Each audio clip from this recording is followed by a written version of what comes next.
So this is Apex Edge, and Apex Edge has been a dream of mine, and really it was about changing the industry in the most effective way for brokers, for peer-to-peer. So I've been a broker for a little over 10 years. I've been in insurance for over 20 years. I started as an agent working for insurance companies and being an employee.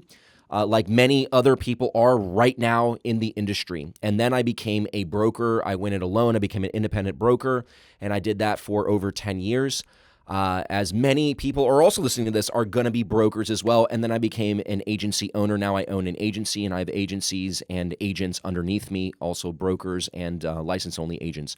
So having done that, there's a lot of strategies and a lot of key mistakes that I made, and a lot of things that I ignored, and a lot of things that I didn't nurture, I didn't feed. And then I figured out how to feed those things, how to nurture those things, how to create better systems. And through a lot of that failure, I gained a lot of success. I figured out a lot of rules that exist. The 80% of things that you're going to do are going to fail, and the 20% are going to succeed. This podcast, Apex Edge, is about the 20% that's going to get you to succeed. It's about how to get out of the rut and how to start a new path for you to have success. And that path is something that you can systematically, frequently, and consistently do every single day with simple steps and get to your desired destination. Whatever that goal is, Apex Edge is to give you clarity on how to get there. The Apex Edge system and the podcast and everything we do here is about helping brokers in our industry be better, add more value to clients, add more values to partners, add more value to your networking, add more values to the industry as a whole. Be a better broker, and our industry will get better and we'll get more respect. And that's really what it comes down to. Because I love the insurance industry, and I love the partners that I work with, and I love my brokers, and I love my company, I love my clients. I got a lot of emotion around this. I've been doing it my entire professional career. And before I was in insurance, I was a Marine. So I really didn't do much before that. I was a Marine, and then I went right into insurance. So this is something that I want to share with everybody because it's a beautiful industry. And I think that if you just had the right mindset, the right tools, the right resources, you would also love this industry and love what you do. But you got to have that edge. You got to have that Apex Edge, that alpha mindset that nothing's going to stop you. But you got to have the tools and the resources to do it. And that's what this is all about.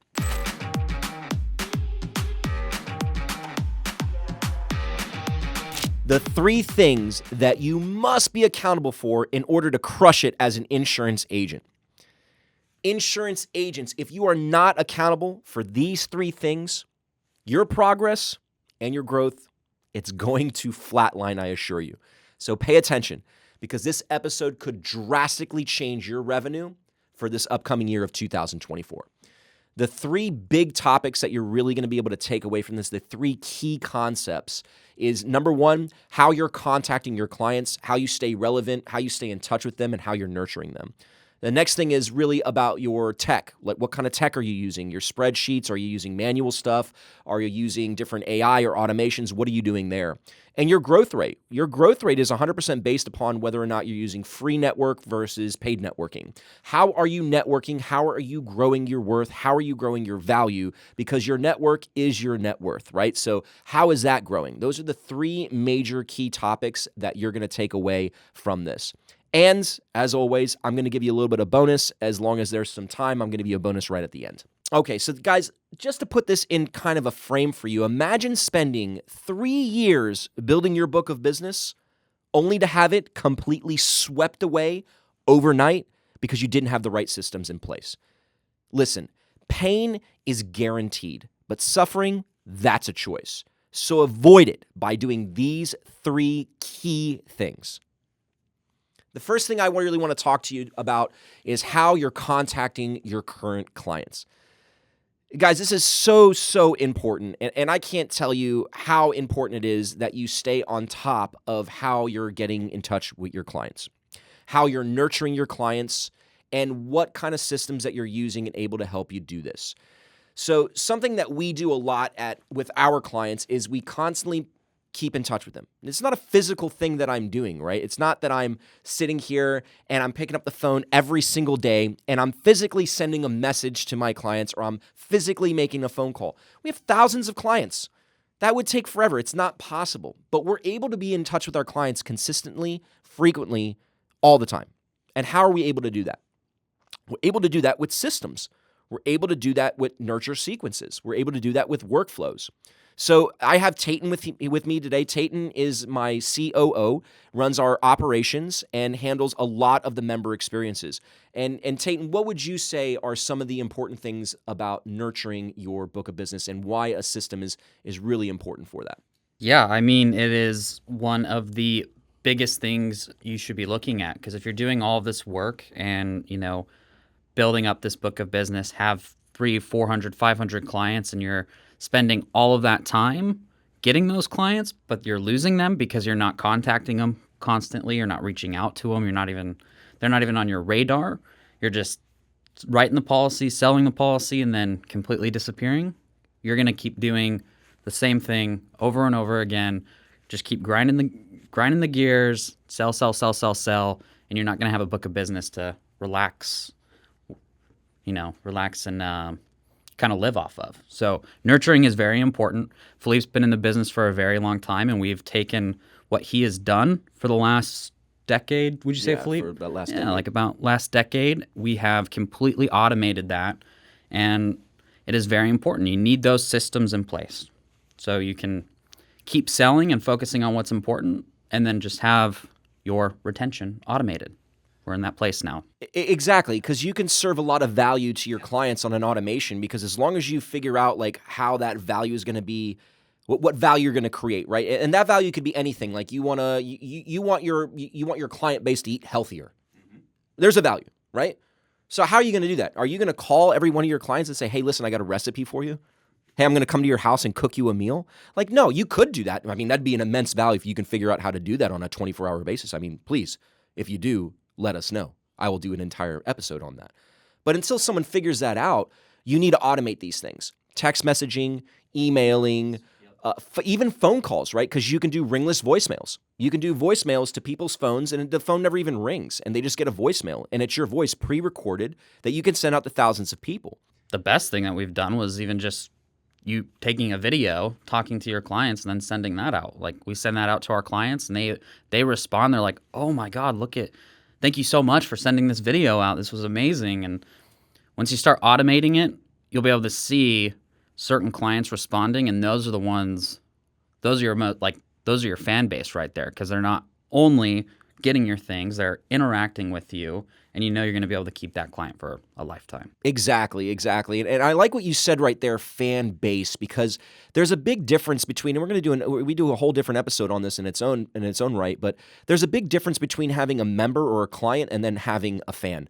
And that happens when you nurture properly and when you properly follow up your clients, because when you properly follow up your clients and you properly nurture your clients and you properly add value, you're going to have more than one product with each one of your clients. So on average, my clients have 2 products with me, on average, across the board, 2 products.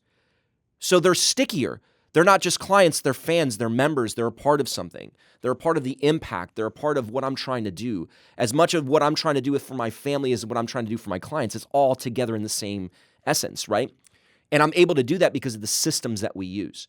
So it's so important, to your point, Tayton, is like it's so important that you turn them into fans and not just have clients and members, because lots of people have clients and members, and we're trying to really delineate the differences between top performers and people that are not top performers, okay?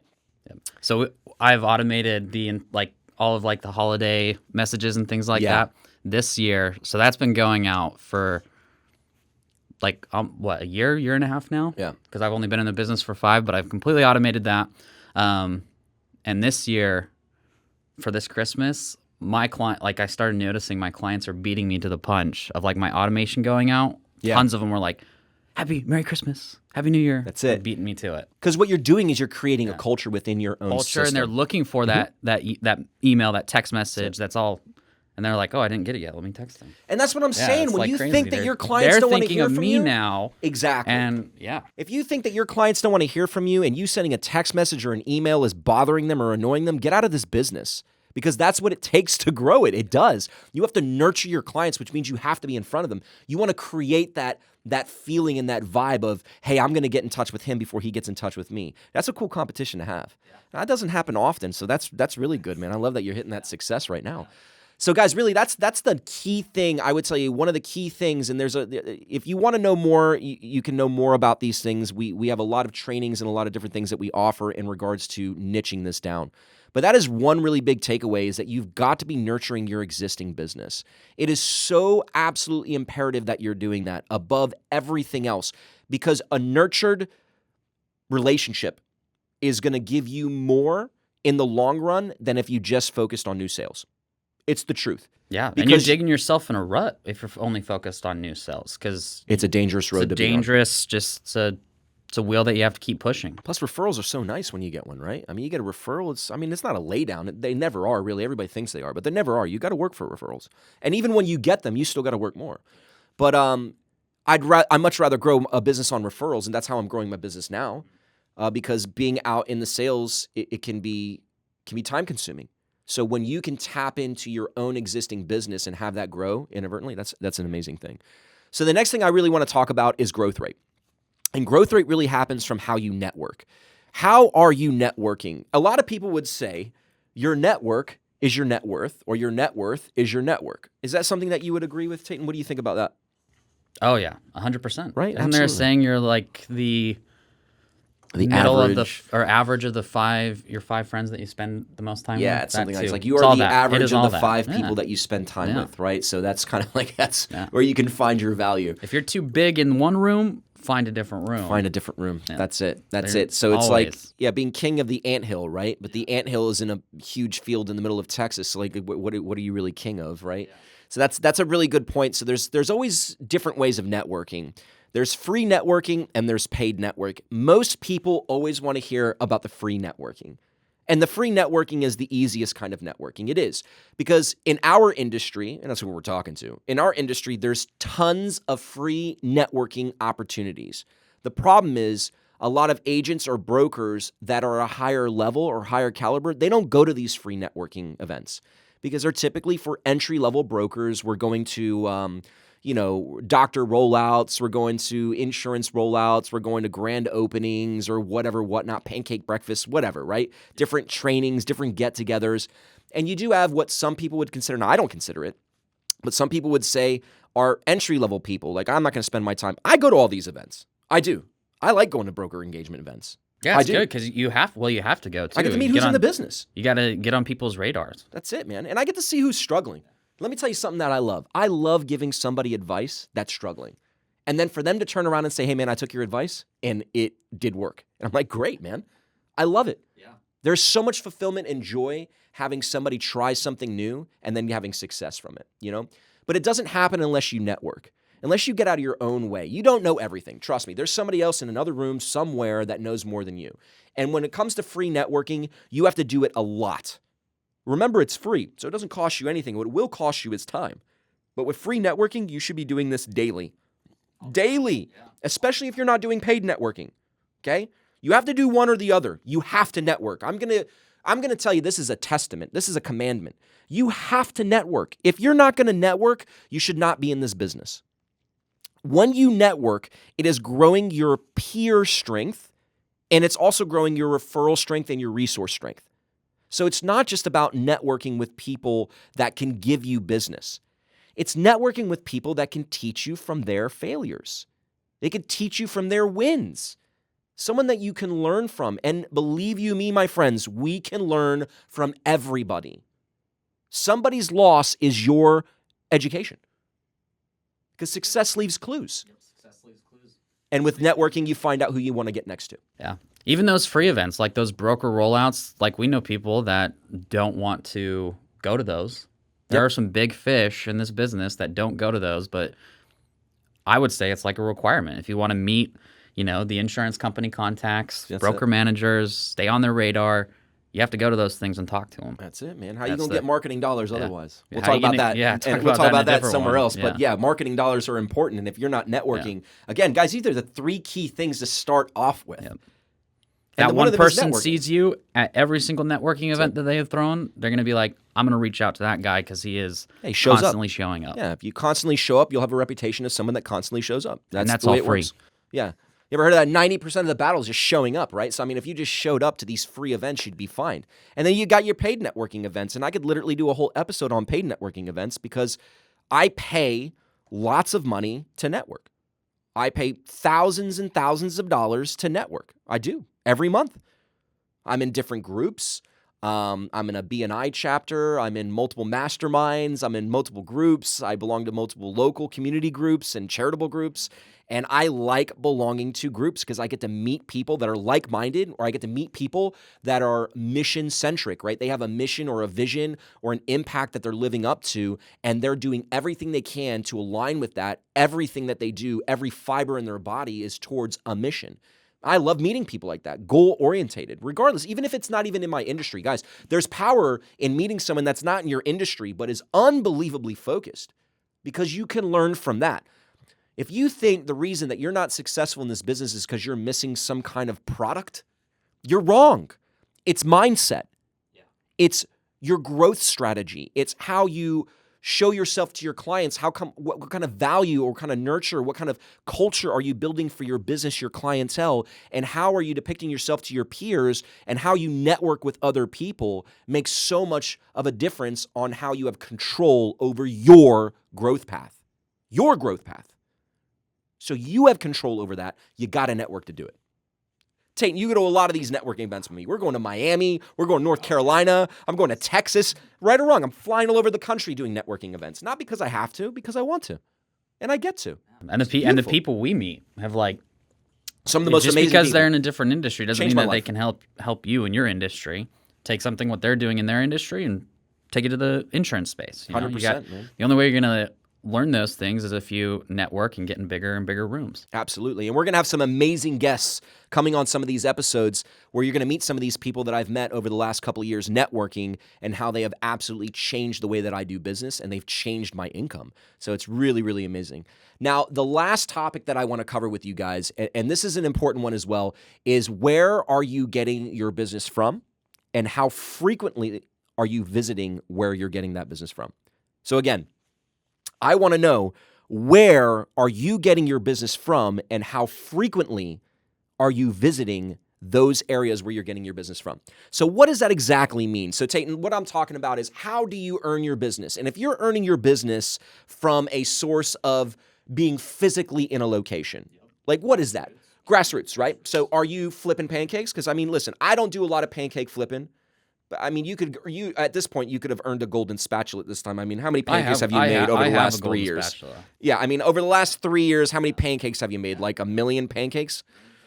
And that's a different way of doing, a growth strategy. You go to a mobile home park, you flip some pancakes, you meet people, you break down their defensive walls, they start to speak to you, they start to open up to you.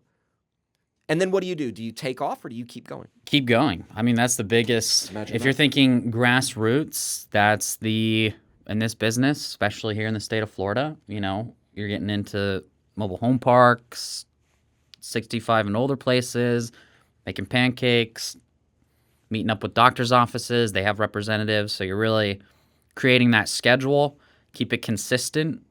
And over time, I mean, I've been in some places for like 2 or 3 years now, and consistently going every single month. And it may not be. There's 6 months where I don't get anything, but I'm still going. And then, I mean, this year it finally turned around to where now I'm all these spots. People have known me for 3 years, and they're like, I'm going to talk to that guy because I've been there. That's it. It's the slow burn, right? And what people don't understand about this business is you have to be a farmer. You're going to plant a seed and you're going to plow, and plant a seed and plow, and then you're going to nurture those seeds. You're going to grow those seeds, grow those relationships, grow those client bases, grow the value that you're offering through a lot of these key topics that we went through. But one of the key things is once you start to reap a harvest. I'll even say this, because in this, being a broker, you essentially are working for yourself. 100%. And if you don't have, because we do a lot of digital things too, and we'll get to that, but if you don't have those like consistent events or places that you're going that are set up, what is your day looking like? You can wake up one day, and we have some brokers that do this. They don't do anything. They They do have nothing. nothing scheduled. So They got nothing scheduled, and they say to me, I need to make more money. I'm not making enough money. And my key thing is like, okay, great. Run me through the last 48 hours. And I guarantee you, when they run me through that 48 hours, they've done nothing. And I'll say, okay, well, there's your problem. Your number one problem is you've got nothing on your schedule. Oh, yeah, I know that. And guys, there's no excuse to have nothing on your schedule. It is so easy to get things on your schedule. As long as you're following these simple steps.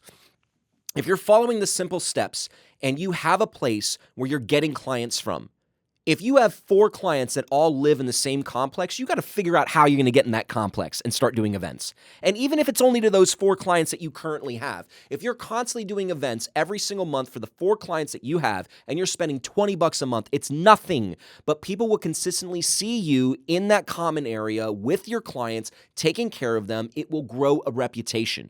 If you do this consistently over and over and over again, you will delineate yourself, you will separate yourself from everybody else, and you will make a difference. In this business, you got to be omnipresent. You got to be everywhere all the time. People have got to see you and know that when they think health insurance, they think of you.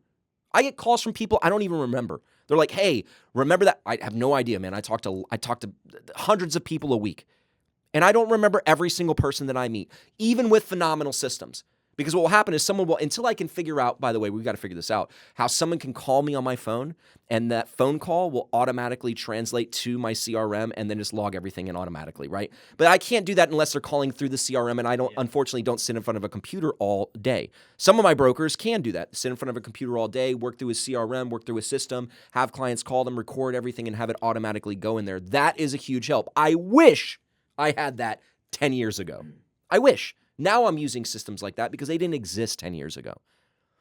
But when I'm striking rich on something, my big splash in this industry has always been through seminars. And I've done them for years. And I'll continue to do them because that's where I grow the most. So where do I end up going most frequently? For me, it's seminars. I go towards filling my schedule with doing seminars because that's where I shine the most. And then I fill in the rest of the gaps with things like in-person appointments, phone calls, phone leads, and those other things. But those are my fillers. They're not my main game. If your main game is something and you're saying, well, I can't do this out of certain times of the year, I'm telling you, you're fooling yourself. You're limiting yourself. There is no game that you're doing that you can't do all year round. I mean, as in presenting a product. Now, understandably, there's certain products that you can sell certain times of the year, but how you present those products can be done one-to-many, one-to-one, personally, digitally, however you want to do it. But find the one that's successful and stick with it. And don't just hit success and then hit failure and say, it doesn't work. You got to stick in it for at least 90 days. Anything you're going to try it for 90 days. And stick with it. And when you find success, lean into that. It's so important that when you find places that you're growing, you lean into that. You don't say, oh, well, that's good. I'm going to move on to the next one and build another one. No, you got to make sure that you pay attention to that one, build it properly, and then build a schedule around how often and how frequent you're going to visit that place, like every second Tuesday. every second Tuesday, every first Monday, every first Saturday, first Friday, right? Yep. Every first Friday, you're at a welcome wagon, or every 17th of the month, I'm at a certain location. So if you set these things as hard rules, then it's set in stone in your schedule, and you'll find yourself, it's very easy to be repetitive, consistent, and frequent if you schedule it.